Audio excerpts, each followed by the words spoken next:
High, আমি প্রিয়াঙ্কা। আমার নতুন একটা ব্লগে আপনাদের সবাইকে স্বাগত।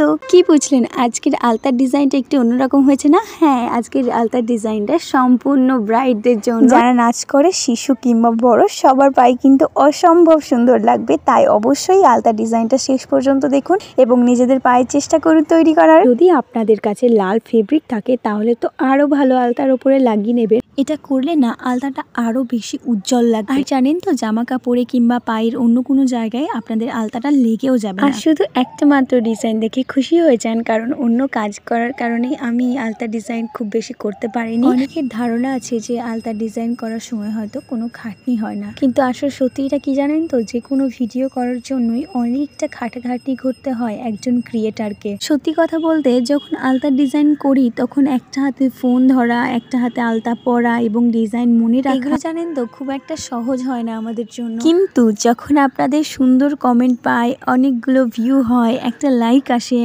তখন খুব ভালো লাগে। তখন মনে হয় যে না, আমি ভিডিওটা করে কিছু করতে পেরেছি। তাই এই ভিডিওটাতেও আপনাদের সুন্দর সুন্দর কমেন্টগুলো চাই এবং আপনাদের ভালো লাগলে অবশ্যই আমার চ্যানেলটা সাবস্ক্রাইব করে রাখবেন এবং আপনারা অবশ্যই শেয়ার করতে ভুলবেন না আপনাদের মেয়ে বান্ধবীর কাছে। এবার বলি আপনাদেরকে, এরকম একটা আলতা ডিজাইন করতে গেলে কি কি প্রয়োজন হবে। একটা ভালো আলতা নিয়ে নেবেন এবং যদি আপনাদের কাছে 12 ফোঁটা থাকে তাহলে অবশ্যই সেটা দিয়েই হয়ে যাবে। আর যদি তুলি থাকে তাহলে তো আরো অনেক বেশি ভালো। এগুলো দিয়ে সুন্দর ডিজাইন করা যাবে। তবে হ্যাঁ, শীতকালে আলতা পরার জন্য অবশ্যই আগে বোরোলিন কিংবা তেল লাগিয়ে নেবেন, নইলে পায়ের অবস্থা কিন্তু খুব খারাপ হয়ে যাবে। আর হ্যাঁ, আমার চ্যানেলটা তাড়াতাড়ি 1000 সাবস্ক্রাইব করে দিন। 2025-এ 1000 সাবস্ক্রাইব হয়ে গেলে পরের বছরে আমি আপনাদেরকে একটা গুড নিউজ দিতে চলেছি। তো দেরি করছেন কেন? 1000 সাবস্ক্রাইব কমপ্লিট করে দিন। ভিডিওটা কেমন লাগলো শেষ অবধি সেটা অবশ্যই কমেন্টে জানাবেন। ভালো লাগলে প্লিজ আরও আমার ভিডিওগুলো দেখবেন এবং ভালোবেসে বলুন হর হর মহাদেব।